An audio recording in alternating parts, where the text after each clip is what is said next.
Hujambo na karibu tena mtazamaji wa The World News katika kipindi hiki cha ulimwengu wa siasa. Mimi ni Adam Hussein.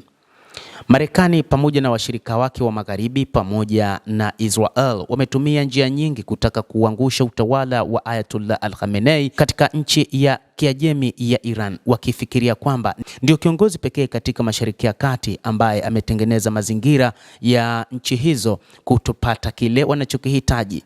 Lakini utawala huu umekuwa na nguvu kubwa tangu mapinduzi ya mwaka 1979. Hata hivyo, utawala wa Ayatollah Al-Khamenei, wengi wamechunguza ni nini ambacho kinafanya utawala huu kuendelea kubaki madarakani. Wachambuzi wa mambo wamekuja na sababu nyingi, wakisema kwamba utawala ambao Marekani wanauita wa mabavu umezidi kuwepo madarakani kutokana na aina ya mfumo uliopo nchini humo, kwa maana mfumo wa serikali ya mapinduzi ya Kiislamu ambao unafuata sheria za Kiislamu. Ikumbukwe eneo kubwa la Mashariki ya Kati ni eneo lenye Waislamu wengi, na hivyo nchi ya Iran miongoni mwa mataifa katika Ghuba limekuwa taifa kwa muda mrefu ambalo limekuwa likiendeshwa kupitia mfumo wa Kiislamu. Hata wakati wa utawala wa kifalme bado kulikuwa na Waislamu wengi katika taifa hilo. Hata hivyo, mfumo rasmi wa Kiislamu ulioanzishwa na utawala wa Jamhuri ya Kiislamu ya Iran baada ya mapinduzi umetengeneza mazingira ambayo raia wote wamekubaliana kuishi katika msimamo huo kulingana na mila na desturi za eneo hilo. Hata hivyo, zimetafutwa sababu nyingi za kuweza kuondoa utawala huo, ikiwa ni pamoja na vita vya moja kwa moja ambavyo vimekuwa na sababu ambazo hazikueleweka. Suala la kutajwa kwa Iran kuwa na silaha za nyuklia limefeli. Nchi ya Marekani pamoja na washirika wake walitazama namna ya kuishambulia Iran ili wauondoe utawala wa Ayatollah Al-Khamenei kwamba liwe ni suala la nyuklia, lakini pia hili halikuweza kufanikiwa. Marekani iliweza kufanya mashambulizi makubwa kwa kutumia ndege zake za B-2 kupitia makombora ya Buster, lakini hili halikuweza kufanikiwa. Kadhalika, Israel ambayo ndio kinara wa mashambulizi ndani ya Iran, yenyewe pia haikuweza kufanikiwa juu ya kuondoa utawala huu. Ilifikia hatua Waziri Mkuu Benjamin Netanyahu aliwaambia wa Iran wakati wa vita vya siku 12 vya mwezi Juni kwamba dawa pekee ya kuweza kuwa na Iran bora ni kumuondoa Ayatollah Al-Khamenei. Lakini wa Iran wenyewe walionekana kumlinda Ayatollah Al-Khamenei, wakiamini kwamba ndio kiongozi ambaye ataweza kuilinda Mashariki ya Kati pamoja na taifa lao la Iran. Hata hivyo, vikosi vya usalama ndani ya Iran bado ni vitiifu kwa Ayatollah Al-Khamenei, na inatajwa kwamba ni kutokana na kumezeshwa ile sumu ya utawala wa kiimani wa Kiislamu, huku akiamini kwamba mataifa magharibi mipango yao ni kutaka kuteka rasilimali zilizopo.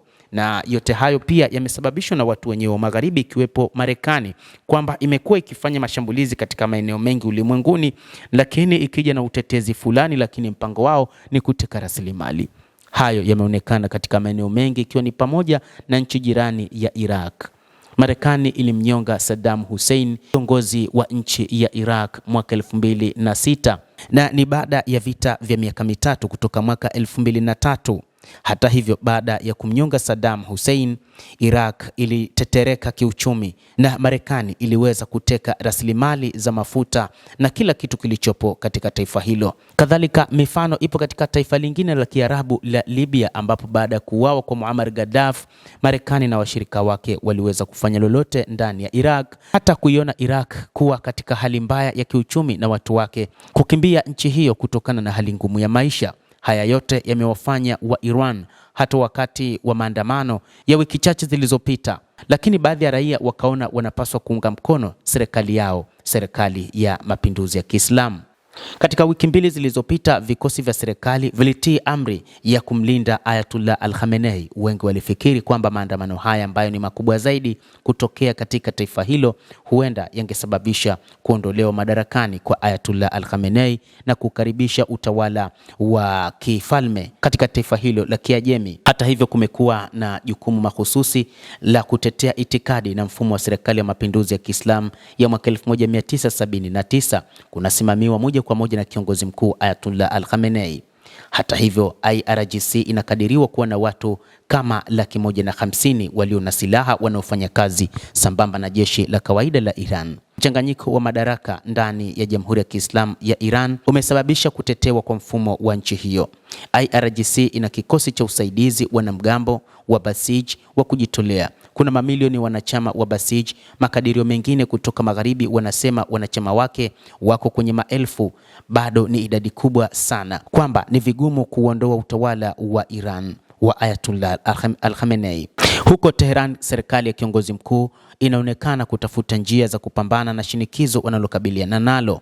Shinikizo la ndani limekuwa ni dogo sana kwao, na kwa maana wanaweza kulidhibiti, lakini shinikizo kubwa lipo nje, hasa kutoka kwa mataifa ya magharibi, hasa Marekani pamoja na waitifaki wake, pamoja na baadhi ya mataifa yaliyopo katika baadhi ya nchi za Ghuba ambayo yanaungana moja kwa moja na Marekani. Lakini serikali hii wakati huu imejijenga katika kuwa na teknolojia ya hali ya juu katika silaha, lakini pia kuwa na washirika wenye nguvu, ikiwa ni pamoja na mataifa kama Urusi, China, Korea Kaskazini na mataifa mengine yenye nguvu duniani, hasa yale katika BRICS. Yote haya yamemhakikishia Ayatollah Al-Khamenei kwamba hawezi kuwa chini ya shinikizo na kwamba wapo tayari kumtetea wakati wote, na inadaiwa hata wakati huu mataifa yote hayo kwa maana China, Urusi na hata Korea waliweka wazi namna watakavyomtetea bwana Khamenei na serikali ya Jamhuri ya Kiislamu ya Iran. Mtazamaji, kuna mambo mengi ambayo yameweza kumlinda Ayatollah Al-Khamenei, lakini suala kubwa ambalo linatajwa na wachambuzi wengi wa mambo wa ndani na nje ya Iran, mfumo wa serikali ya mapinduzi ya Kiislamu ya Iran ambao umehusisha itikadi na mila na desturi za Wayajemi pamoja na Waarabu wanaoishi katika Jamhuri ya Kiislamu ya Iran.